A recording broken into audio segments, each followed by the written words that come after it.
بسم اللہ الرحمن الرحیم، السلام علیکم، ویلکم ٹو دا بینر سلیم شو۔ آج 20 اکتوبر ہے اور کاؤنٹ ڈاؤن شروع ہو چکا ہے۔ ہر گزرتے گھنٹے کے ساتھ کچھ لوگوں پر غش پڑ رہا ہے اور کچھ لوگ جو ہیں خوشی سے نہال ہوتے چلے جا رہے ہیں۔ جن لوگوں پر غش پڑ رہا ہے ظاہر سی بات ہے، انڈرسٹوڈ ہے، وہ anti P M L N ہے، وہ لوگ ہیں جو کہ بغض نواز میں ہیں، وہ لوگ ہیں جو بغض نون لیگ میں ہیں۔ چلے بغض نون لیگ تو پھر بھی سمجھ آتا ہے کہ نون لیگ نے کچھ اچھا نہیں کیتا، لیکن بغض نواز کچھ سمجھ نہیں آتا۔ وہ اس لیے کیونکہ نواز شریف نے پچھلے 4 سالوں میں بہت کچھ بھگتا ہے تو لیکن پھر بھی جو اینٹی نواز لوگ ہیں ان کو ہال پڑ رہے ہیں، بالکل پڑ رہے ہیں۔ ان کی کہانی میں آپ کو بتاؤں گی، کیونکہ جیسے جیسے ہر گھنٹہ گزرتا جا رہا ہے اور ہم 21 اکتوبر کے قریب آتے جا رہے ہیں، کیونکہ 21 اکتوبر کو نواز شریف صاحب کی فلائٹ ہے، اور یہ فلائٹ کوئی ایسی ویسی فلائٹ نہیں ہونی، یہ بہت ہی خاص فلائٹ ہے، کیونکہ خصوصی فلائٹ ہے، ظاہری سی بات ہے، چارٹرڈ طیارہ نہیں ہے، ایک کمرشل پرواز ہے، اور کمرشل پرواز کے پیسے ان لوگوں سے لیے جا رہے ہیں جو کہ نواز شریف صاحب کے ساتھ اس جرنی میں اکمپنی کرنا چاہتے ہیں، چاہے وہ رپورٹرز ہوں، چاہے وہ اینکرز ہوں، چاہے وہ ان کے کارکنان ہوں، چاہے وہ ان کے ٹکٹ ہولڈرز ہوں، یا whosoever is in that flight۔ یہ بیسیکلی وہ ہے، لیکن خاص اہتمام کیا ہے کہ استقبال خاص ہے، خاص اہتمام کیا ہے، پروٹوکول خاص ہے، خاص اہتمام کیا ہے، کیونکہ خاص لوگوں کی خاص آمد ہے، تو وڈے لوگ وڈیاں گلا، اس سب کی تفصیلات ہم آپ کو بتائیں گے۔ اب جب اتنے خاص لوگ آ رہے ہیں تو ریاکشن کا بھی جو سلسلہ ہے وہ ختم نہیں ہونے والا۔ ریاکشن آتا جا رہا ہے، سڑے ہوئے لوگوں کا سڑ کر سوا ریاکشن وہ آ رہا ہے، اور خوش ہونے والے لوگوں کا خوشی سے نہال ہونے والا ریاکشن آ رہا ہے۔ اور خوش لوگ وہی ہیں جو کہ نون لیگ سے تو اتنے خوش نہیں تھے، لیکن نواز شریف کی آمد سے ان کو یہ ایک امید کی کرن نظر آ رہی ہے کہ میاں صاحب آئیں گے تو کیا پتہ کہ وہ آئیں واپس اور نون لیگ بھی ٹھیک ہو جائے، نون لیگ کے لوگ بھی ٹھیک ہو جائیں، اور پاکستان کے حالات بھی ٹھیک ہو جائیں، رائٹ۔ سو اس بارے میں ہم بات کریں گے کہ کیا ریاکشنز آ رہے ہیں اور کن کن لوگوں کے کس کس لیول پر ریاکشنز آ رہے ہیں۔ استقبال اور پروٹوکول وہ ہے جی فرسٹ کلاس سے بھی اگر کوئی اوپر کی کلاس ہے نا، وہ مطلب A++ کلاس ہی وہ والا ہے کہ وزیر اعظم والا پروٹوکول ہے۔ اور اگر میں آپ کو پروٹوکول کی کہانی بتاؤں تو وہ صرف اتنی ہے کہ بہارو پھول برساؤ، کہ نون لیگ کا قائد آ رہا ہے، یہ بالکل یہی والی کہانی ہے۔ اس کی بھی ڈیٹیلز میں نے آپ کو بتانی ہے، لیکن یہ سب آپ کو بتانے سے پہلے میں آپ کو یہ ضرور بتا دوں کہ لندن پلان کی آواز ایک دفعہ پھر سے گونج رہی ہے۔ یہ کیوں گونج رہی ہے یہ بھی میں بتاؤں گی، لیکن اس سے بھی پہلے میں آپ کے ساتھ ایک ایسے چھوٹا سا انسیڈنٹ شیئر کرنا چاہتی ہوں جس کا تعلق عمران خان سے ہے۔ عمران خان صاحب کی ان کے بیٹوں سے بات کرائی گئی، اور جب اپنے بیٹوں سے بات کر رہے تھے، واٹس ایپ کے تھرو کر رہے تھے، اور جب اپنے بیٹوں سے بات کر رہے تھے تو دل بھر آیا، آنسو نکل آئے، رونا شروع ہو گئے۔ اب مجھے نہیں پتا، مجھ تک تو یہ خبر پہنچی ہے کہ جی وہ اپنے بیٹوں سے بات کرتے ہوئے ذرا ایموشنل ہو گئے اور رونا شروع کر دیا۔ اب مجھے یہ نہیں پتا کہ یہ جو آنسو گرے تھے یہ اپنے بچوں سے بات کرنے کی خوشی میں گرے تھے، یا ان سے بات کرتے ہوئے ذرا ان کا دل بھر آیا کہ اتنا ٹائم ہو گیا، جب میں 4 سال وزیر اعظم رہا تو میں نے اپنے بچوں تک کو منہ نہیں لگایا، میں تو لندن تک نہیں گیا کیونکہ مجھے پنکی پیرنی نے جانے نہیں دیا، اور جو پنکی نے بولا میں نے وہ کیا کیونکہ میں تو پنکی پیرنی کا غلام ہوں۔ اب مجھے نہیں پتا کہ اس پچھتاوے کے یہ آنسو تھے، یا پھر وہ اس چیز کے آنسو تھے کہ عمران خان نے اپنی پوری اپوزیشن اور پھر اس کے بعد 4 سالہ تقریباً دور اقتدار جو انہوں نے کیا، لگ بھگ رفلی ایسٹیمیٹڈ، اس کے اندر انہوں نے یہی فوکس رکھا کہ بس کسی طرح کچھ بھی ہو جائے، نواز شریف کی نہ فوج سے بن پائے، نواز شریف کی نہ پاکستان کی عوام سے بن پائے، اور نواز شریف پاکستان نہ آئے۔ اور اسی ایجنڈے کے اوپر نہ صرف عمران خان بلکہ عمران خان کے قریب ترین لوگ، وہ تمام تر قریب ترین لوگ جنہوں نے بعد میں فوج پر اٹیک بھی کیے 9 مئی کے، وہ عمران خان کے قریب ترین لوگ جو کہ اس پوری سازش میں ڈے 1 سے شامل تھے، تو ان کو جب یہ پتہ چل رہا ہے کہ اب تو ہر گزرتے گھنٹے کے ساتھ نواز شریف پاکستان آنے کا وقت قریب آتا جا رہا ہے، تو کیا پتہ اس غم میں وہ رو رہے تھے کہ بھئی اب میں لوگوں کو کیا منہ دکھاؤں گا کہ میں نے تو ایڑی چوٹی کا زور لگا دیا، میں نے تو اپنی پوری سیاست صرف اسی چیز میں صرف کر دی کہ میں نے عوام کو سرو نہیں کرنا، میں نے اپنے کارکنان کو بھی سرو نہیں کرنا، میں نے اپنی بھی کوئی لیگیسی نہیں چھوڑ کے جانی، میں نے صرف پوری اپنی دور حکمرانی، اپنی وزارت عظمیٰ اس چیز میں یوز کرنی ہے کہ نواز شریف کو نیچے کیسے گرانا ہے، نواز شریف کو کیسے روکنا ہے، نواز شریف کو کیسے تباہ و برباد کرنا ہے۔ لیکن اب جب وہ جیل کے اندر بیٹھ کر کے واٹس ایپ کے اوپر اپنے بچوں سے لندن میں بات کر رہے تھے تو ان کے زاروں قطار آنسو گر رہے تھے، آنسو تھے کہ رکنے کا نام نہیں لے رہے تھے۔ اگر عمران خان صاحب ایک نارمل آدمی ہوتے تو میں ان کے یہ ایموشنز سمجھ سکتی تھی۔ کوئی بھی والد، کوئی بھی پیرنٹس جو ہوتے ہیں وہ اپنے بچوں سے جب اتنی دیر دور رہتے ہیں اور جب ان سے بات کرتے تو آواز بھر آتی ہے، آنسو گر جاتے ہیں۔ لیکن کنسیڈرنگ عمران خان، میں بڑے دعوے سے یہ کہتی ہوں کہ عمران خان کا ایموشنز کے ساتھ کوئی تعلق نہیں ہے۔ عمران خان ہر چیز بہت کیلکولیٹو کرتے ہیں، عمران خان بہت زیادہ مینیپولیٹو ہے۔ اگر اب وہ اپنے بچوں سے بات کر کے رو رہے ہیں تو اس کے پیچھے بھی ضرور کوئی نہ کوئی کیلکولیشن ہوگی، چاہے وہ کیلکولیشن یہی کیوں نہ ہو کہ جی ظاہری سی بات ہے ان کے بچے جس ماحول میں پل بڑھ رہے ہیں ان کے اندر کسی مرد کا رونا، کسی باپ کا رونا بہت بہت بڑی بات ہوتی ہے۔ اصل میں باہر کے بچوں کے اندر نا تمیز تمدن بہت زیادہ ہوتا ہے، کیونکہ باہر کے ممالک میں اور خاص طور پہ برطانیہ میں ہیومن رائٹس کی بڑی بات ہوتی ہے، اور ظاہر سی بات ہے کیا پتہ عمران خان صاحب کے اس لیے زیادہ زاروں کے تار آنسو نکل آئے کہ بچے ہی کچھ مدد کر دیں ان کو جیل سے باہر نکلنے میں، کوئی اور تو کوئی مدد کر نہیں پا رہا، تو کیوں نہ اب ان لوگوں سے مدد مانگی جائے جن کو میں نے اپنے دور اقتدار میں وزارت عظمیٰ میں پوچھا تک نہیں۔ تو خیر یہ خبر میرے تک پہنچی تھی تو میں نے کہا میں آپ تک پہنچا دوں کہ وہ رو رہے تھے، بہت زیادہ رو رہے تھے۔ اب ظاہر بات ہے دوسری طرف کی آواز تو نہیں سنائی دے رہی تھی، مجھے نہیں پتا کہ قاسم اور سلیمان کا کیا ریاکشن تھا، اور مجھے یہ بھی نہیں پتا کہ انہوں نے ٹیرین سے بات کی کہ نہیں کی، لیکن ہاں ان کی قاسم سلیمان سے بات ہوئی ہے، اور عمران خان صاحب جو بات کر رہے تھے مطلب وہ کافی ایموشنل تھے اور یہ بات باہر نکلی ہے، اور یہ میں نے کہا یہ میں آپ کو بتا دوں۔ اب اس کے میں نے آپ کو ریزنس بھی بتا دی۔ اب کیونکہ خان صاحب کی بات ہو رہی ہے، ان کے آنسوؤں کی بات ہو رہی ہے، تو ہم پی ٹی آئی کے ریاکشن کی بھی بات کر لیتے ہیں، جو کہ نواز شریف کے واپس آنے کے اوپر آ رہا ہے۔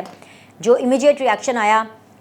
بیسیکلی جو 2 ضمانتیں نواز شریف صاحب کو کل ملی اور اچھی خاصی ضمانتیں ملیں، اور یہ اس طرح کی ضمانتیں جس نے نواز شریف کے جو لیگل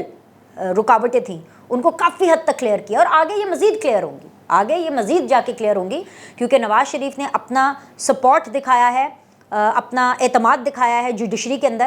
اور جوڈیشری کو ان کا یہ اعتماد کرنا پسند آیا ہے۔ تو جب آپ کسی ادارے کے اوپر اعتماد دکھائیں گے تو وہ ادارہ آپ کو سہولت دے گا کہ ہاں ٹھیک ہے آپ آ رہے ہیں ہمارے پاس، ہم آپ کو سننا چاہتے ہیں، آپ ہمیں سننا چاہتے ہیں، تو okay bring it on then, like یہ والی چیز ہے۔ تو آگے اور زیادہ ان کو جو معاملات ہیں ان کے لیگل میٹرز وہ ایز آؤٹ ہوں گے۔ بس اس چیز کو لے کر کے پتہ نہیں کتنے منٹوں میں انصاف مل گیا، کتنے گھنٹوں میں انصاف مل گیا، فلانا ٹمکانا، لندن پلان کی باتیں ہو رہی ہیں کہ جی جو نواز شریف صاحب ہیں وہ ایک لندن پلان کے ذریعے، مطلب عمران خان صاحب نے نواز شریف صاحب کی ان ضمانتوں کو، ان کی واپسی کو اپنے وکلاء کے ذریعے اور جو لوگ ان سے ملنے کے لیے گئے ان کو بولا کہ لندن پلان ہے۔ تو میں آپ لوگ کو کلیئر کر دوں کہ لندن پلان ہے کیا۔ لندن پلان اصل میں آج سے کچھ سالوں پہلے بنایا گیا تھا۔ اس لندن پلان کے اندر بہت سے بڑے بڑے فوجی شامل تھے، اس لندن پلان کے اندر بہت سے بڑے بڑے جنرلز شامل تھے۔ کس کا میں نام لوں؟ ظہیر الاسلام صاحب کا نام لوں، یا جنرل پاشا صاحب کا نام لوں، یا میں عمران خان صاحب کے جو کزن بردر ہے طاہر القادری جو دیت کر کے چلے گئے، پیسے ویسے بٹور کے چلے گئے، اور یہاں پر جو تمام جو کیسز ہیں ان کو ہوا میں لٹکا کر کے چلے گئے۔ ماڈل ٹاؤن والا کیس آپ کو پتہ ہے، بار بار شیخ رشید صاحب جو ہے، اے شیخہ یاد آ گیا مجھے، اچھا ایک منٹ بتاتی ہوں، شیخ رشید صاحب بار بار اس چیز کا تانا رانا ثناء اللہ صاحب کو نون لیگ کو مارتے رہے تھے کہ model town model town model town. وہ جو ماڈل ٹاؤن والے وہ جن کے اصل میں جن کا نقصان ہوا بقول ان لوگوں کے کہ طاہر القادری اور ان کی منہاج القرآن والوں کا ہوا نا، تو طاہر القادری تو اس کے بعد پلٹ کے کبھی واپس نہیں آئے، لیکن ظہیر الاسلام پاشا صاحب، طاہر القادری، عمران خان، شجاعت حسین، یہ سارے کے سارے لندن میں بیٹھ کر کے پلاننگ کر رہے تھے، جس کے اندر پھر انہوں نے راحیل شریف صاحب کو بھی آن بورڈ لے لیا، جس کے اندر انہوں نے جو ہے جنرل باجوہ صاحب کو بھی آن بورڈ لے لیا، اور سب کو آن بورڈ لے کر کے یہ پورا پلان بنایا کہ بھئی اگلی باری تو بس کچھ بھی ہو جائے نواز شریف نہیں ہونا چاہیے۔ کون ہونا چاہیے؟ عمران خان ہونا چاہیے۔ تو یہ اسے کہتے ہیں لندن پلان۔ یہ نواز شریف جو ابھی واپس آ رہے ہیں نا، جو کہہ رہا ہے نا کہ یہ لندن پلان ہے، وہ جھوٹ بول رہا ہے، وہ رانگ نمبر ہے۔ آپ نے یہ منجن بالکل نہیں خریدنا، کوئی لندن پلان نہیں ہے، صرف ایک ہی لندن پلان تھا، اور وہ لندن پلان اس لیے بنایا گیا تھا کہ لندن کے جو لوگ ہیں وہ پاکستانیوں کو روتا بلکتا سسکتا دیکھنا چاہتے تھے۔ وہ لوگ کون تھے؟ ان سب کے نام میں لے چکی، اس کے علاوہ اور کوئی لندن پلان نہیں۔ ٹھیک ہو گیا۔ لیکن کیا ہے نا، لاتوں کے بھوت بھاتوں سے مانتے نہیں ہیں۔ مونا صلاحی صاحب نے ٹویٹ جڑ دیا جیسے ہی یہ فیصلہ ہوا کہ جی نواز شریف صاحب کو کلیئرٹی مل گئی ہے، کلیئرنس مل گئی ہے، ضمانت مل گئی ہے، 24 اکتوبر تک جی وہ جلسہ بھی کریں گے، ملیں گے بھی، اس کے بعد جی وہ عدالتوں میں پیش ہوں گے، احتساب عدالت میں بھی، اسلام آباد ہائی کورٹ میں بھی۔ اس کے بعد جی کوئی اسپین میں بیٹھ کر اتنا جل رہا تھا، سڑ گیا تھا، سڑ کر سوا، لٹرلی جل بھن گیا۔ منا سلائی صاحب لکھتے ہیں کہ جی دوسروں کو لاڈلا کہنے والے آج خود لاڈلے ہو گئے۔ ہائے ماں صدقے جائے، کہہ کون رہا ہے؟ وہ کیا کہتے ہیں انگریزی میں، لک ہوز ٹاکنگ، او مائی گاڈ، او مائی گاڈ۔ یہ ٹویٹ دیکھیں، مطلب یار کمال ہے، ڈھٹائی کی کمال ہے۔ پوری زندگی جن لوگوں نے اسٹیبلشمنٹ کے کندھوں پر سیاست کی، ابھی بھی اسٹیبلشمنٹ کی طرف دیکھ رہے ہیں کہ یہاں جنرل عاصم منیر صاحب کے ساتھ یس ہوئی نہیں، وہاں پہ اسپین والے بیٹے نے اپنی فلائٹ کرا لینی ہے، بس یس ہونے کا انتظار ہے۔ اور گٹس، کمال ہے، گٹس چیک کریں کیا فرما رہے ہیں جناب، دوسروں کو لاڈلا کہنے والے آج خود لاڈلے ہو گئے ہیں۔ میاں نواز شریف ایک سزا یافتہ مجرم کو دندناتے پھرنے کی اجازت مل گئی ہے، مگر نہ پیسے، نہ موٹر سائیکلیں، نہ قیمے والے نان، اور نہ ہی جنت کے پاس ان کے کسی کام آئیں گے۔ عوام انہیں مسترد کر چکے ہیں، نون لیگ کر لے جو کرنا ہے۔ کر دیا نا عوام نے مسترد آپ کے بقول اسپین والے بیٹا جی، جن کا خون سفید ہے، تو آپ کو کیا ٹینشن ہے؟ یہ تو چیز آپ کے لیے اچھی ہے، آپ کیوں لندن کہہ رہی ہوں، آپ کیوں اسپین میں بیٹھ کر کے سر کوڑ رہے ہیں، کیوں جل رہے ہیں، کیا مسئلہ ہے آپ کو؟ عوام نہیں منہ لگائے گی نواز شریف کو تو آپ کے لیے تو اچھی بات ہے، آپ کا اس سے کیا لینا دینا؟ آپ آئے، آپ پاکستان آئیں تاکہ ہم یہ دیکھ سکیں کہ عوام آپ کو کتنا منہ لگاتی ہے، تاکہ ہم یہ دیکھ سکیں کہ عوام آپ کو ایکسپٹ کرتی ہے کہ آپ کو مسترد کرتی ہے۔ کیا خیال ہے؟ آئیں تو صحیح، چلے عوام کے لیے نہیں آنا، باپ کے لیے آ جائیں، باپ کا حال پوچھنے کے لیے تو آ جائیں۔ باہر سے بیٹھ کر کے ٹویٹیں کرنا بہت آسان ہے۔ خیر جی، کسی اور کو کوئی فرصت ملے یا نہ ملے، مریم اورنگزیب صاحبہ تو بہت مصروف تھی اپنے نمبر ٹانکنے میں کہ جی میں گانا بنا دوں، میں فلانا بنا دوں، لیکن عطا تارڑ صاحب نے ان کو جواب دے دیا ہے۔ عطا تارڑ صاحب نے جواب دیا ہے، سڑیا نہ کر، دعا کریا کر۔ آئے ہائے ہائے۔ اور ویسے پتہ کیا، ابھی ٹویٹر کے اوپر نا translated from Urdu by Google بھی آ جاتا ہے، تو اگر آپ وہ دیکھیں، سڑیا نہ کر، دعا کریا کر، اگر میں اس کا translated from Urdu by Google دیکھوں تو اس کا مطلب ہے ڈونٹ اسکرو اپ، جسٹ پرے۔ کیا ہے؟ ڈونٹ اسکرو اپ، جسٹ پرے۔ اینی ویز جی، یہ میں نے آپ کو بات بتانی تھی کہ یہ جو اسپین والے بیٹا جی ہیں نا، یہ بتا رہے ہیں کہ جی اجازت مل گئی ہے، اور پتہ نہیں نہ پیسے نہ موٹر سائیکلیں۔ یہ تو وہی تھے نا جو ٹرک پہنچاتے رہتے تھے، ایسے ہی تھا نا کچھ، وقار صاحب یہی تھے نا، وہ لندن میں ملے تھے کچھ جج صاحبان سے، کچھ جوڈیشری کے لوگوں سے، اور پھر کوئی بڑی لمبیا رقمات، پھر کوئی ٹرک شرک بھی پہنچے تھے، اور کچھ نہیں ہوا۔ والد صاحب ابھی تک اندر ہیں، تو یہ اس کا ساڑا نکال رہے ہیں۔ عمران خان صاحب کے جو رونے نکل رہے ہیں وہ بھی اسی ساڑے میں نکل رہے ہیں کہ جی نواز شریف آ رہا ہے۔ اچھا اب جی، اب آپ لوگ تیار ہو جائیں، کیونکہ بائی دا ٹائم یہ ویڈیو اپلوڈ ہو چکی ہوگی تقریباً میرے خیال سے آج 8 بجے، اگر آج 8 بجے نہیں تو پرابلی کل 8 بجے، لیکن آج 8 بجے شیخ رشید صاحب کا انٹرویو آنا ہے۔ منیف فاروق نے ان کا انٹرویو کر لیا ہے، اور وہ انٹرویو بڑے حشاش بشاش طریقے سے کیا گیا ہے۔ شیخ رشید صاحب نے خود کانٹیکٹ کیا منیف فاروق کو، منیف نے اس کے اوپر خود اپنا ویلاگ بھی کیا ہے۔ میں ان کے ویلاگ کو کاپی پیسٹ نہیں کرنا چاہتی، بلکہ میں یہ کہوں گی کہ آپ ان کا ویلاگ 7 منٹ کا ایک چھوٹا سا انہوں نے ویلاگ کیا ہے، جس کے اندر منیف فاروق نے شیخ رشید صاحب کا پوری داستان بتائی ہے کہ کیسے شیخ رشید صاحب نے ان سے کانٹیکٹ کیا، اور کس طرح سے منیف فاروق صاحب گئے اور انہوں نے شیخ رشید صاحب کا انٹرویو کیا۔ آپ ان کا وہ ویلاگ بھی دیکھیے، اور 8 بجے آپ نے سما ٹی وی کے اوپر ان کا انٹرویو بھی دیکھنا۔ اچھا نہیں لگتا نا بھائی، جس کا کریڈٹ ہمیں ان کا دینا چاہیے۔ سو آئی وڈ جسٹ سے کہ اٹس گڈ جاب منیف فاروق صاحب، آپ کو کانٹیکٹ کیا گیا ایز اے جرنلسٹ، آپ کو یہ انٹرویو کرنا چاہیے تھا، کیونکہ جرنلسٹ کا تو کام ہی یہی ہوتا ہے، اسٹوری اگر آپ کے پاس خود چل کے آ رہی ہے تو آپ مدر ٹریسا تو نہیں بن سکتے کہ نہیں میں یہ اسٹوری نہیں کر سکتا، نہیں میں یہ انٹرویو نہیں کر سکتا، بلکہ آپ کو انٹرویو بالکل ایسے کرنا چاہیے جو کہ میرٹ پر ہو، سخت سوال کریں، جو بھی سوال ہیں وہ آپ کو بالکل کرنا چاہیے، اور وہ آئی ایم شیور کہ منیب نے کیے ہوں گے۔ وہ انٹرویو آئے گا، آپ ان کا ویلاگ بھی دیکھیے اور آپ ان کا یہ انٹرویو بھی دیکھیے۔ تو شیخ رشید نے بھائی زمین ہلا دینی ہے۔ اچھا، کچھ دنوں پہلے میں نے اسی پلیٹ فارم کے اوپر آپ کو بتایا تھا کہ کمر توڑ، ایک ہوتا نا کھڑکی توڑ پکچر چلی، کہ مطلب اتنی پکچر چلی کہ پیسے ہی پیسے، لیکن ایک ہوتا ہے عمران خان کی کمر توڑ انٹرویوز۔ ان کمر توڑ انٹرویوز میں سے یہ ایک انٹرویو ہے شیخ رشید کا۔ شیخ رشید نے عثمان ڈار صاحب کو، صداقت عباسی صاحب کو، فاروق حبیب صاحب کو، ان سب کو پیچھے چھوڑ دیا ہے، جو یو ٹرن یا جو پلٹی شیخ رشید صاحب نے ماری ہے، اور اس کا ایفیکٹ عمران خان کو اور پی ٹی آئی کو بہت زیادہ ہوگا۔ خیر پی ٹی آئی کو تو چھوڑے، عمران خان کو بہت زیادہ ہونا ہے، ٹھیک ہے، یہ میں نے آپ تک پہنچانی تھی۔ اب آ جائیں جی مزید، اچھا چلیں جلدی سے آ جائیں، آگے آئیں، سارے جتنے بھی وہ لوگ جو کہ نواز شریف صاحب کی واپسی کا ویٹ کر رہے ہیں، آپ سب مجھے کامنٹ میں بتائیں کہ آپ چاہتے ہیں کہ میں مزید لوگوں کا دل جلاؤں، مزید ساڑا لگاؤں، میں اسپین والے بیٹے کو بھی، عمران خان کو بھی، پی ٹی آئی کے لوگوں کو بھی؟ چلے پھر اگر آپ یہ چاہتے ہیں نا تو دل تھام کر بیٹھیں اور اگلی خبر کو آپ نے غور سے سننا ہے۔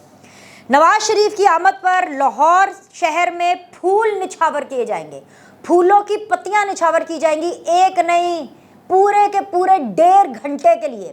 اس کے لیے 21 اکتوبر کو سیسنا طیارہ، کون سا طیارہ؟ ایک اسپیشل جو طیارہ ہے سیسنا ہے آف کورس، اس سیسنا طیارے کو پوری پھول کی پتیوں سے بھرا جائے گا، اور وہ جیسے ہی نواز شریف صاحب لاہور کی حدود میں انٹر کریں گے، وہ ٹھک ٹھک ٹھک ٹھک ٹھک ٹھک طیارہ چلتا جائے گا اور اوپر سے لال گلاب کی پتیوں کی بارش ہوتی چلی جائے گی۔ اس کے لیے اسپیشل جو نجی فضائی کمپنی ہے اس کو سول ایویشن اتھارٹی نے اجازت بھی دی ہے، ٹھیک ہے، باقاعدہ اجازت لے کے کام ہو رہا ہے، کوئی کم 2 نمبر نہیں ہو رہا، پکا کام، واپسی پکی، ضمانتیں پکیاں، کیس کی جو تمام در کاروائیاں وہ بھی پکی ٹھوس ہوں گی، میرٹ پر ہوں گی، یہ میں آپ کو بتا رہی ہوں۔ جو استقبال ہوگا فرسٹ کلاس ہوگا، سیکیورٹی کا بندوبست دیکھنا، اور آپ بھول جاتے ہیں میں نے جب آپ کو یہ کہا تھا کہ جب یہ فائنل ہو گیا تھا نا کہ ہون تے 21 اکتوبر میں نواز شریف نے آنا ہی آنا ہے، میں نے آپ کو تبھی کہہ دیا تھا کہ آپ نے ان کا پروٹوکول دیکھنا ہے۔ جیسے ہی نواز شریف نے پاکستان کی حدود میں انٹر ہونا ہے نا، زمینی سیکیورٹی پروٹوکول سے لے کر کے، ششکے کا پروٹوکول سے لے کر کے، ہر لحاظ سے جو پروٹوکول ہے وہ ایسا ہونا ہے کہ آپ سب کے ہوش اڑ جانے ہیں، اور آپ کے تو ہوش اڑنا ہی اڑنے ہیں نا، پی ٹی آئی والوں کو اور وہ اسپین میں بیٹھے منا سلائی کو غش پڑنا ہے، یہ میں آپ کو بتا رہی ہوں۔ تو بہارو پھول برساؤ، آپ کے قائد، آپ کے محبوب جو ہیں وہ پاکستان آ رہے ہیں، ہم تو دیکھیں گے، ہم تو بالکل دیکھیں گے۔ میں یہ بالکل دیکھنا چاہوں گی کہ جلسے کے انتظامات کیا ہیں، کس طرح کے جلسے جو ہے وہ منعقد کیے جاتے ہیں، لوگ بہت زیادہ ہوں گے، تقریباً کوئی 15 سے 20 ہزار سیکیورٹی جو ہے وہ مینار پاکستان میں ہوگی، تھینکس ٹو محسن نقوی صاحب آلسو، کیونکہ انہوں نے اس چیز کو بڑا اچھے طریقے سے، ظاہر بات ہے وہ نگراں وزیر اعلیٰ ہیں، انہوں نے اس چیز کو بڑے اچھے طریقے سے جو ہے وہ کوآرڈینیٹ کیا ہے۔ پورا لاہور آپ کو کل صاف ستھرا، ٹریفک فری، جیم پیک نظر نہیں آئے گا، صرف وہ جو کچھ حصہ ہے مینار پاکستان اور جو وہاں کا جو ایریا ہے وہ آپ کو ظاہر سی بات ہے نظر آئے گا۔ باقی کل کے جلسے کا آپ کو بھی انتظار ہے، مجھے بھی انتظار ہے، ہم یہ دیکھنا چاہیں گے کہ کل کیا ہوتا ہے۔ لیکن کچھ خبریں ہیں کہ کل کیا کیا ہو سکتا ہے، نواز شریف صاحب کیا کیا باتیں کر سکتے ہیں، اس کے لیے آپ کو اگلی ویڈیو دیکھنی پڑے گی۔ ابھی کے لیے لائک کریں، سبسکرائب کریں، سی یو سون۔